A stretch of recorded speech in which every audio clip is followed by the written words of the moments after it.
তো আমরা আজকে বইমেলায় যাচ্ছি। তো রতন সামনে, রতনে কিন্তু বইমেলায় যাবে, আপনারা দেখতে পাচ্ছেন। আমরা খুব শীঘ্রই বইমেলার পৌঁছানোর পরে ওই বইমেলার খুবই সৌন্দর্য একটা জায়গা, নানান রকমের বই আমরা দেখাবো আপনাদেরকে, আপনারা আমাদের সাথেই থাকুন। তো ফাইনালি গাইস, আমরা এখন প্রেজেন্টলি রমনা পার্কে আছি। জায়গাটা খুবই সৌন্দর্য একটা জায়গা গাইস, আপনারা দেখতেই পাচ্ছেন। এই জায়গার মধ্যে এত সৌন্দর্য আছে। সো রতন তো কিছু বলতে চায়।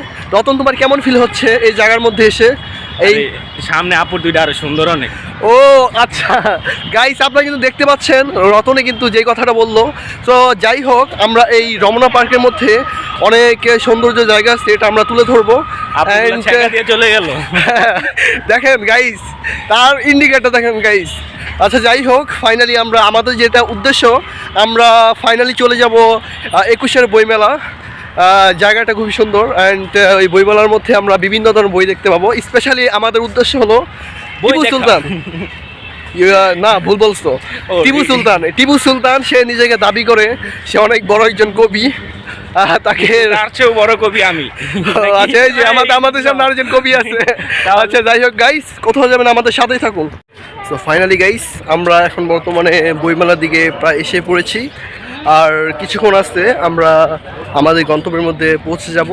আপনারা গাইস দেখতে পাচ্ছেন কি সুন্দর একটা প্লেস, নাইস একটা গাইস দেখতে পাচ্ছেন, খুবই সুন্দর একটা ওয়েদারে সবাই ফিল নিচ্ছে। গাইস জায়গাটা খুবই সুন্দর একটা জায়গা, দেখতে পাচ্ছেন। এগুলো সম্ভবত খেজুর গাছ। তো ফাইনালি গাইস, আমরা এখন বর্তমানে বইমেলার মধ্যে আছি অ্যান্ড আমরা এখন বর্তমানে যে জায়গার মধ্যে আছি সেটা হলো বাংলা একাডেমি পেভিলিয়ন। অ্যান্ড আমার সাথে আমার বন্ধু রতন আছে। রতন, আমি পুরাই হুজুর হয়ে গেছি এখন কিন্তু। আচ্ছা, রতন কিন্তু আগে অনেক বাজে ইন্ডিকেট করতো, বাট এখন প্রেজেন্টলি সে ভালো হয়ে গেছে। সিনিয়র আপুরা যদি মাইর দেয় আবার এখন। না, এই কারণেই। যাই হোক, আমরা আরও অনেক সৌন্দর্য আছে, আমরা তুলে ধরবো। আমরা এখন জিনিয়াস পাবলিকেশনস এর সামনে আছি অ্যান্ড মিডিয়া দেখতে পাচ্ছি আমরা, চ্যানেল 24।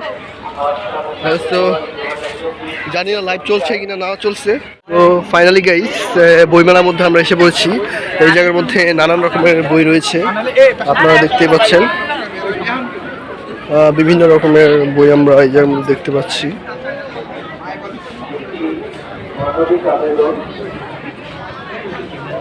এই জায়গার মধ্যে বিভিন্ন রাইটারের বই দেওয়া আছে, আপনারা দেখতে পাচ্ছেন।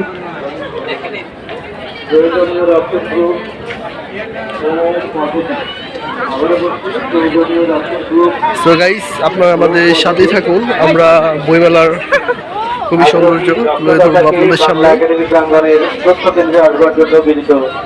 দেখছেন গাইস, আকাশটা খুবই নীল। এই বাংলা একাডেমির প্রাঙ্গণে এই বইমেলাটি অনুষ্ঠিত হয়। প্রয়োজন বলে গার্ড। সো গাইস, ফাইনালি আমরা এই শপটার নাম দেখতে পাচ্ছি,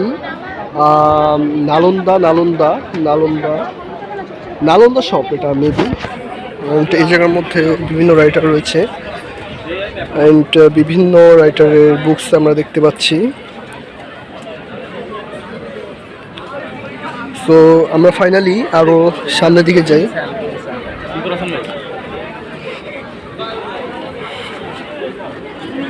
রতন, কেমন লাগছে তোমার এখানে? তো গাইস, এখন আমরা আরো সৌন্দর্যতম জায়গার মধ্যে দেখতে পাচ্ছি। ব্যাকগ্রাউন্ডটা অনেক সুন্দর হয়েছে। এটা ফাইনালি দেখতে পাচ্ছেন বাংলার কি প্রকৃতি। তো এই জায়গার মধ্যে বিভিন্ন রকমের গাছপালা রয়েছে।